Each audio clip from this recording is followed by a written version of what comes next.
तो आज का टॉपिक कुछ मतलब सबसे अलग होने वाला है कि केमिस्ट्री तुम लोग कैसे समझ सकते हो और कैसे पढ़ सकते हो। देखो केमिस्ट्री में जो है ना, समझ सकते हो लेकिन उसके लिए कुछ एक दरिया से गुजरना होगा। ओके, वो दरिया है, कुछ चीज़ें याद रखनी पड़ेगी। और इनऑर्गेनिक केमिस्ट्री जो होता है, आई डोंट नो क्या होता है, फ्यूचर में जानेंगे। तो इनऑर्गेनिक केमिस्ट्री में जो चीज़ होता है वो रटने वाली बात है।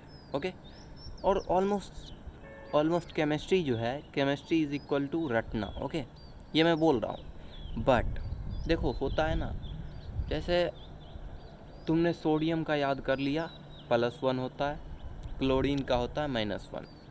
अब तुम जब सोडियम क्लोराइड, तुमको याद नहीं करना पड़ेगा सोडियम क्लोराइड का क्या फार्मूला होता है, ये तुमको नहीं याद करना पड़ेगा, क्योंकि तुमको पता है प्लस उधर जाएगा, मतलब क्रिस क्रॉस, ये तुमको पता है।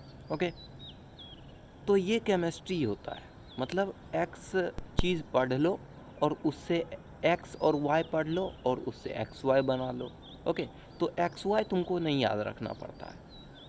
और केमिस्ट्री में मैंने ऑब्ज़र्व किया कि जब तुम लिखते हो ना, जब तुम बार बार लिखते हो एक ही केमिकल रिएक्शन को, एक ही केमिकल इक्वेशन को बार बार लिखते हो, एंड जैसे अभी खाली बैठे हुए हम, ओके, अभी मेरे मन में चल रहा है कि NaCl2 BaSO4, okay, barium sulphate, मतलब जो है रिएक्शन क्या है, NaCl2 sorry BaCl2 Na2SO4, okay, Na2SO4 BaCl2। अब ये है, तो अब मेरे में चल रहा है कि प्रेसिपिटेट फॉर्मेशन होगा। ओके, दैट टाइप ऑफ, मतलब मन में चलते रहता है।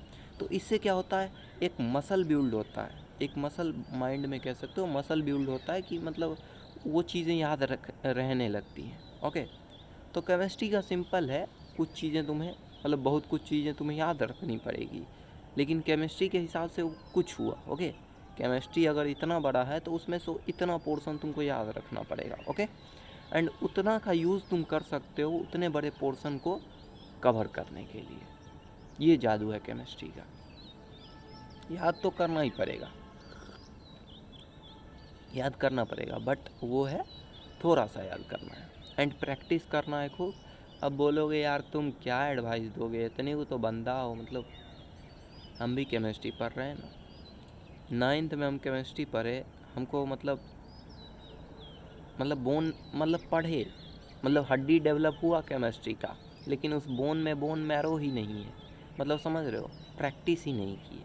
ओके, एंड ये मेरी लैक थी सबसे बड़ी। पहला चैप्टर प्रैक्टिस किए थे, जो कि अभी तक याद है, sublimation, deposition, that type of something.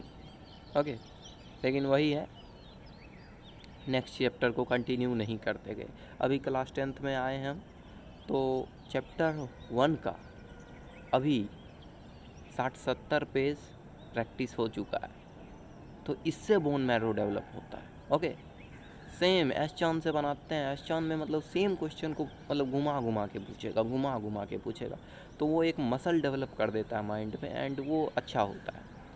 तो chemistry is all about practice, learning and implementing. तुमने जो एक्स लर्न किया और वाई लर्न किया, दोनों को मिला के एक्स वाई अगर आता है, तो वो तुम्हें याद करने की ज़रूरत बिल्कुल भी नहीं। ओके, इसी के साथ तुम, अगर जानकारी अच्छी लगी हो तो ठीक है, नहीं तो कमेंट में गरिया लेना। ये मस्त होता है ना, कमेंट में गरिया लेना। चलो, मौका दिए, हाथ से मत छोड़ना। ओके, एंड ज़्यादा ने बह जाना भावना में, नहीं तो यूट्यूब वाला ब्लॉक कर देता है वैसा आदमी। इधर से बात बोलेंगे एब्यूजिव लैंग्वेज, उधर तुमको ब्लॉक कर देगा। चलो आज के लिए इतना ही, या 5 मिनट का वीडियो बना देते हैं। ओके, तो केमिस्ट्री वही है भैया। केमिस्ट्री, पहले हम एक डायलॉग मारते थे। ओके, साइंस में केमिस्ट्री और SST में हिस्ट्री, हमको भैया समझ नहीं आता। अब ऐसा नहीं है, केमिस्ट्री समझ आता है मेरे को। केमिस्ट्री तुम कहते हो ना, रटने की बात है। जब केमिस्ट्री तुम रटने वाला भाग ख़त्म हो जाता है ना तुम्हारा, तब तुमको केमिस्ट्री समझ आना शुरू होता है। तो 5 मिनट पूरा रहा है। हाँ, टाइम पूरा रहे हम। टिक टिक टिक टिक टिक टिक टिक टिक।